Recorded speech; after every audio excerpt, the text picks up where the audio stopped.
Can you step back? Government shutdown.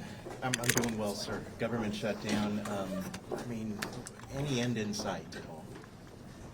There seems to be some indication of a thaw, but I see no immediate solution on the horizon.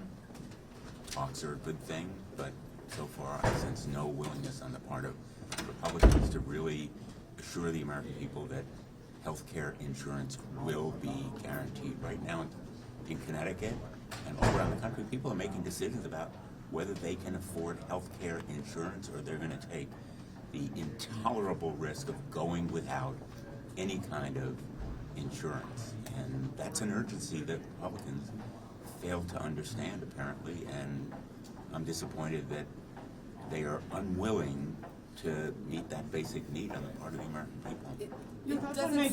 It doesn't seem like they're going to come to the table and meet the health care demands that Democrats have. So are you getting the sense that members of your party would be willing to back away from that in order to fund the government? I speak only for myself, which is, what have we done to endure all of this inconvenience and some pain if we don't accomplish something for the American people? And I sense and sympathize with the hurt that people are feeling, but the greater hurt is to go without health insurance, and that has to be the goal rather than just capitulating and walking away, leaving the American people stranded and alone without health insurance. Is that the greater pain? I mean, I'm sure you're hearing from your constituents who rely on SNAP benefits, who are struggling to make ends meet. Well, SNAP benefits should be provided. The president has an obligation under the law. He's been told by 2 courts to provide SNAP benefits. He is inflicting unnecessary pain on the American people. Let's be very clear. Donald Trump is trying to weaponize hunger. He's using hunger and the pain that he can cause to federal workers and others across the country to put maximum pressure, and he's trying to politicize, to use that pressure on Democrats in Congress. And so far as I'm concerned, we need to stand firm for the real interests of the American people, the long-range goals of health insurance for people that they deserve under the law. If the president wants to violate the law and weaponize hunger and deny health care, that's a choice he is making, but he refuses to come to the table. Have any of these companies responded to your letter, information of these ballroom donations?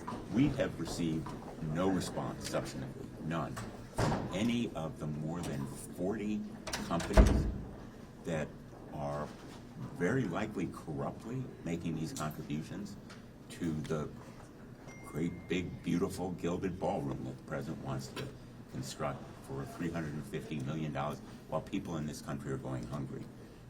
The donors have failed to come clean with the American people. They are concealing, so far, the facts surrounding their donations, how much each is giving, what kind of agreements may have been given, what solicitation occurred.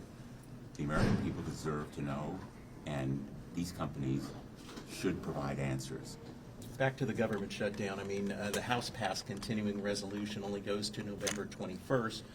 Of course, are you surprised that the House has not been back into session to be able to pass something more longer? And what date would you like to see? The House of Representatives, the height of irresponsibility. They are on this paid vacation. Now the November 21st date is virtually irrelevant. Their continuing resolution is completely ineffective, and yet they stay away from Washington, D.C. and their responsibility. Right now, this continuing resolution is ineffective to the point of irrelevancy, and the House has to come back for there to be a meaningful conversation about lifting the shutdown. The president's not at the table. The House is out of town and out of touch. The continuing resolution that they passed is ineffective to the point of irrelevancy. For there to be successful negotiations about reopening the government, they have to be back in town, and we need a new continuing resolution. Senator, while promise of a vote on extending the enhanced ACA subsidies is not enough for you, do you think it might be enough for some of your colleagues, enough of them You'd to have to ask reopen the them. government? You'd really have to ask them. What Thank length you. of ACA tax credit Thank would you so like?